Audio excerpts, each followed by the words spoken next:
नमस्कार, मैं डॉक्टर स्नेहिल Jain, medical officer सामुदायिक स्वास्थ्य केंद्र सुवासरा, जिला मंदसौर। लगभग संसार के 100 करोड़ टीकों की खुराक लगने और भारत में लगभग 13 से 15 करोड़ टीकों की खुराक लगने के बाद कुछ विश्वास अविश्वास की स्थिति को देखते हुए प्रशासन के कहने पर यह वीडियो जारी कर रहा हूं। अभी भी कई लोगों के मन में यह शक है कि टीका सही है या गलत, हम लगवाएं या न लगवाएं। यह परिस्थिति आप लोगों के लिए जोखिम भरी हो सकती है, कई लोगों के लिए जोखिम भरी हो सकती है, आपके परिवार के लिए जोखिम भरी हो सकती है, इसलिए यह वीडियो जारी कर रहा हूं।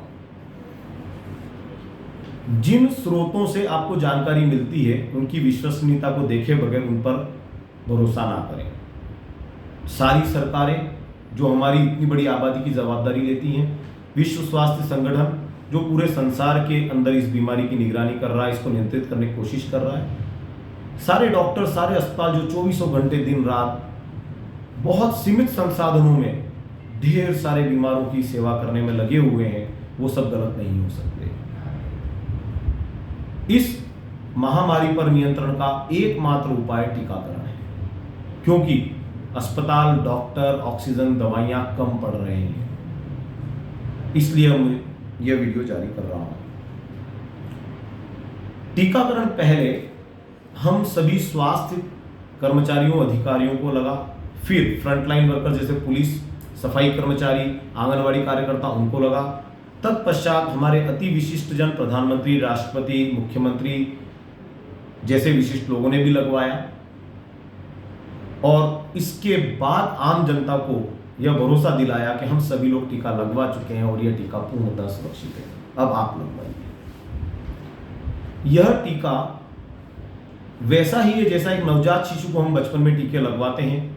किसी बच्चे को पैर में सूजन, दर्द, बुखार जैसे लक्षण आते हैं और एक दिन बाद, 2 दिन बाद वो लक्षण ठीक हो जाते हैं और बच्चा बीमारी से सुरक्षित हो जाता है। कोरोना का टीका भी ऐसा ही है।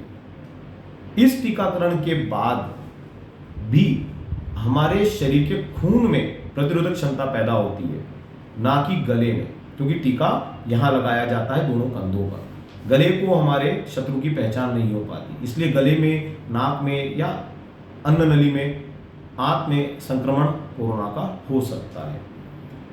लेकिन चूंकि हमारे खून में इसके पहचान और प्रतिरोधक क्षमता है, तो यह बीमारी फैल नहीं सकती। इसलिए कोरोना का टीका कोरोना के संक्रमण को नहीं रोकता, लेकिन गंभीरता को रोक देता है, मरने के खतरे को लगभग 0 के आसपास ले आता है। अगर यह टीका लगा हुआ व्यक्ति गले में कोरोना का वायरस उसके आ भी जाए, वो संक्रमित हो भी जाए, तो हल्की सी बीमारी के साथ वो ठीक हो जाता है। 2 तरह के मरीजों में फर्क आ रहा है। अभी हमने कुछ 70 साल से अधिक उम्र के कोरोना के मरीज ठीक किए हैं, जिनको टीका लगा हुआ था घर पर रखकर, किंतु जिनको टीका लगा हुआ नहीं था, ऐसे कुछ मरीज हमने खोए भी हैं जिनकी उम्र कम भी थी। इसको देखते हुए मुझे लगा कि अगर मान लीजिए सभी लोग टीका लगवा लें तो अस्पतालों में बीमारों की संख्या घट जाएगी, तो जो लोग बीमार आएंगे उनका पूर्ण उपचार हो सकेगा। इसलिए टीका लगवाइए। टीकाकरण के पश्चात मान लीजिए मुझे भी कोरोना हुआ, तो मेरे साथ रहने वाले दूसरे लोगों को संक्रमण कम होगा, क्योंकि मेरे शरीर में एंटीबॉडीज हैं। मैं उस वायरस को बढ़ने नहीं दूंगा, तो मेरे से वायरस का फैलाव नहीं होगा। इस तरह से अगर देखें तो टीकाकृत व्यक्ति का परिवार उससे सुरक्षित रहेगा। मान लीजिए आपके परिवार में एक बच्चा, एक गर्भवती महिला भी है और बाकी अन्य लोगों को टीका लगा हुआ है, तो वायरस उन दोनों तक पहुंच नहीं पाएगा, क्योंकि उन दोनों के चारों तरफ टीकाकरण किए हुए लोगों का घेरा है। इस प्रकार हमारे परिवार की सुरक्षा होती है और इसी तरह से बृहद रूप में समाज की सुरक्षा होती है। जहां तक मुझे लगता है, सलाह आप विश्वसनीय लोगों की माने, डॉक्टर की माने, जिन डॉक्टरों से आप सालों इलाज ले रहे हैं, अस्पतालों में इलाज ले रहे हैं, उनकी सलाह माने। अपुष्ट स्रोत या सोशल मीडिया पर ज्यादा भरोसा न करें, ताकि आप गलत सलाह के चक्कर में अपना नुकसान ना कर लें।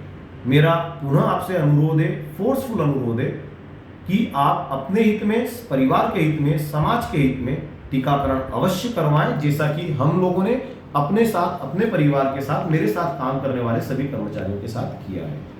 हमें सुरक्षा का एहसास है, बिना डरे हम काम कर पा रहे हैं, क्योंकि हमें टीका लगा है। आप भी ऐसा ही करें, सुरक्षित रहिए और सुरक्षा को महसूस भी करिए। धन्यवाद।